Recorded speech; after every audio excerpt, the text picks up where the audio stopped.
Hi, this is Joseph Tan here. What is the Christian worldview? Well, one of the paradigm shift that I needed to have when it comes to worldview is to realize that education is never neutral.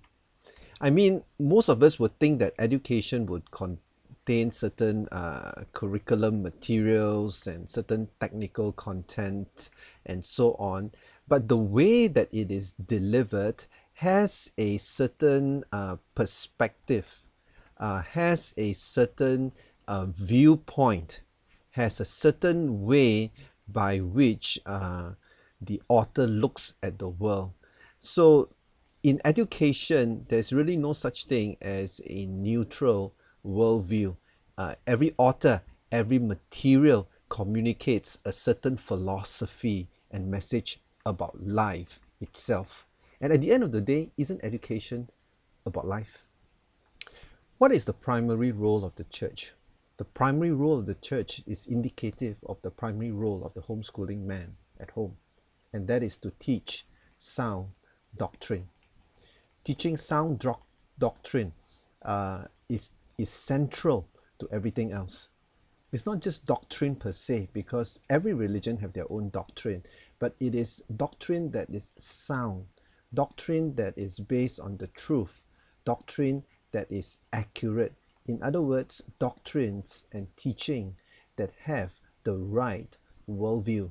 The first area of soundness that contributes to an accurate worldview is that of character. Character is a set of inward qualities that remain regardless of circumstances. It gives you the right moral standards. And the teaching of character is one of the primary emphasis for the homeschooling man. And the interesting thing about teaching of character is that it is time sensitive. That's why I encourage parents to get into the act of teaching character as early as possible, especially during the primary years.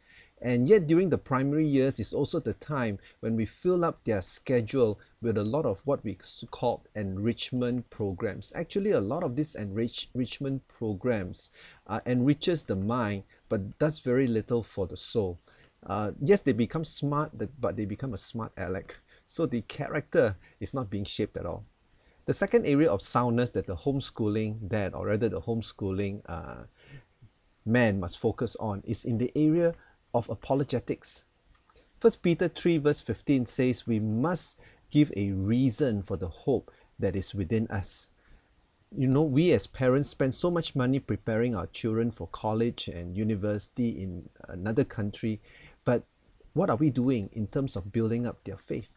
Because there will be a lot of competing philosophies and worldview that is being thrown at your kids when they go into college. So are they prepared to discern and to counter the lies with the truth through systematic apologetics teaching?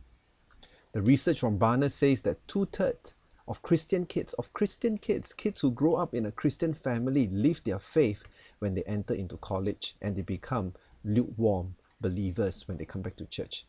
Now that is something very sober for us to consider. The third area is in helping our sons and daughters to have a clear understanding of their life purpose and calling. In 2 Timothy chapter 1 verse 9, Paul spells out that after salvation, the next process that is involved is that we must make sure what is our holy calling, you see. So in making sure that our children know what it means to be saved, our next step is to help them discover their life calling. What is that good works according to Ephesians 2 verse 10 that God has prepared for them to do.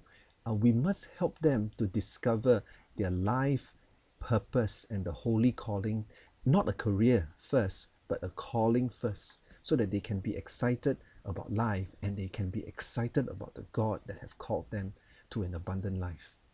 So as the homeschooling parent, I have a job to teach sound doctrine.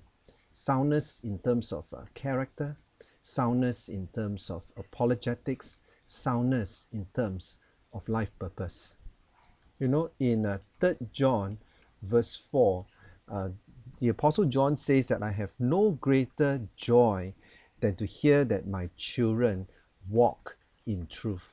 You know, that's the greatest joy that we can have as a parent, is to see our children walking in truth. But that can only come about if we intentionally teach the right worldview, the right way to look at the world from a biblical perspective. Actually brings joy, because then they know how to walk in truth and not be tied up in deceit and lies and the snares laid by the world. Let's summarize.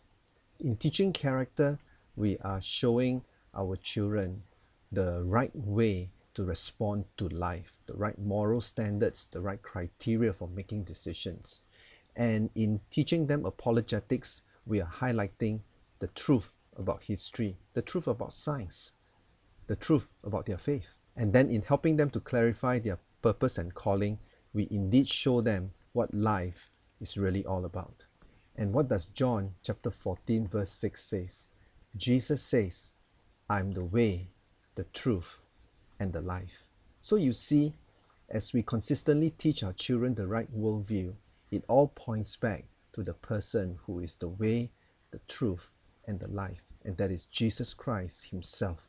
I have no greater joy than to see my children walking in the truth, walking in the footsteps of Jesus Christ, who is the way, the truth, and the life. This is the godly generation that motivates us to want to rise up to this calling of being the generation that raises the next generation with the right Christian worldview. Think about it.